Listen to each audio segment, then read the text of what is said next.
Hello and welcome. I haven't done a musing of a storyteller for a while, so here we go. Well, while any writer loves to get praise, I have to admit that this, as my very first toe into the water with such a prestigious group as Readers' Favourites, who review books, and the rating came completely out of the blue. I've been sitting on it for the past 2 weeks, basically allowing it to sink in. I have very little social media, but thanks to Googling the book this morning, I find it has already ventured onto Instagram. Below this video in the description, if you are interested, I'll add the link so you can see for yourself. I know many would prefer that than listening to my musing. This week, I will be trying to get it added to some of the places my online publisher has placed the book. The books, to be honest, as they say, that is my job, not theirs. Yet they are the ones with the connections, as they place them on Kobo, Amazon, Google Books, Barnes & Noble, Bookmundo and others, not me. Oh well, one learns by moving forward. Having experienced this, it also means I will be opening in the next few months a new website just for the Chronicles of Dragondom and Beyond, and connect it to the web page the publishers so nicely created for me, but which is only a shop and I can do nothing with personally, and if they are not going to do it either, that gives me quite a conundrum. As an avid reader myself, when I have time, I always wondered how professional reviewers came to their professional review ratings. So if you have a couple of minutes, let me share what I learnt, if you're interested. So, in the mini critique, they actually laid all of this out. So with Readers' Favourites, how do they come to their star ratings? That actually is what really surprised me. There are 5 different categories or aspects they have to take into consideration, and each aspect is marked from 1 to 5. 1 being, eek, not too good. 5 being, wow, shake me. I think I'm seeing things. So, how was the first book, Caught Between Two Worlds, marked? As the first in the series, and therefore my first setting foot into such a thing, I wasn't expecting what happened. They start with doing marks for appearance.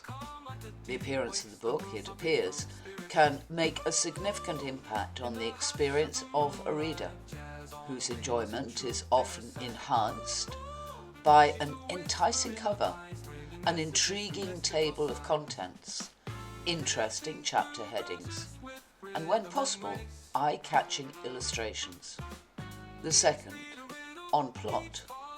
The characters of a book should be well defined, with strengths and flaws, and while they do not have to be likeable, the reader does have to be able to form a connection with them. The tone should be consistent, the theme should be clear, and the plot should be original or told from a unique perspective. Again, you can see the figure this came to. Next, story development. Development refers to how efficiently you told your story. The dialogue should be realistic, description should be vivid, and the material should be concise and coherent. Organisation is also a key factor. The order in which you tell your story or explain your topic and how smoothly it flows can have a huge impact on the reader's understanding and enjoyment of the material. With that, I do agree. Again, you can see the figure yourself. Then came the formatting. Formatting is the single most overlooked area by authors. The way in which you describe scenes, display dialogue, and the shift points of view can make or break your story. In addition, excessive grammatic errors and typos can give your book an amateurish feel and even put some readers completely off. Again, wow. Lastly, marketability. Marketability refers to how effectively you wrote your book for your target audience. Authors may include content that is above or below the understanding of their target reader, or include concepts, opinions, or language that can accidentally confuse or alienate some readers. Although by its nature this rating is very subjective, very low rating here and poor reviews may indicate an issue with your book in this area. This, to be honest, was the one that I was panicking about the most, because all of my stories are layered.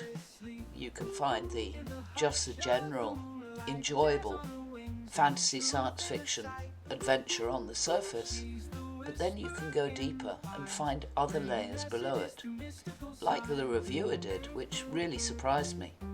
Now, finally, they come to the overall opinion, which is given officially. This takes into consideration all of the elements already described and the overall reading experience of the reviewer, which is what is written in their review itself. This, for Caught Between Two Worlds, is 5, the official reader's favourite review rating for this book. So, after I'd picked myself up off the floor, let me now tell you a secret. The reason I was so stunned when finding this out, yes, I write. I always have. Not always under my own name, but I have always written.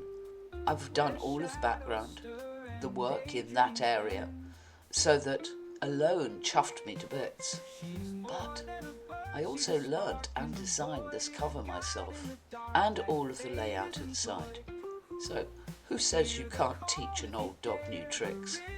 I am beaming like a Cheshire cat, and although I am realistic and know that the story won't be everybody's cup of tea, nor will everyone delve as deeply into the layers of the story as this reviewer, I am ready for that, and waiting for more reviews from readers' favourites and from the readers on this book and on the other books, while I do bits and pieces in the behind the scenes, keep up what I can of the weekly things that I do, and try to finish book 5. So, if you're still here, to what was said in the review, which, if you are curious, as I said before, the link will be in the description below this video, so you can see I haven't just taken a good bit and hidden the rest. Right, April 2025 review, awarded Reader's Favourites Award, 5-star review, awarded to Leslie M. Law's Caught Between Two Worlds. Its deep exploration of identity and transformation, particularly through the protagonist Aisha. Her journey of self-discovery is just wonderful, driven by the unfolding mysteries surrounding her unique abilities. One scene where Aisha's control over the elements, fire, water and air, serves as a powerful metaphor for her growing inner strength, with her ability to walk on water being a striking representation of her growing mastery over her environment. The novel also excels in its great integration of mythology, particularly through the use of the Forthark runes, which add a layer of historical realism that feel familiar within the story's other mystical elements. Law's writing is tight and focused, and this is definitely a series that I would love to follow and encourage others to do so as well. Very highly recommended. Okay, right, I think it is time for a nice long cup of coffee and to get back to my typewriter. No, sorry, not typewriter. Not the quill and the pen, not the paper and the parchment, but the computer. So, if I haven't bored you to death, thanks for being around. I do appreciate it.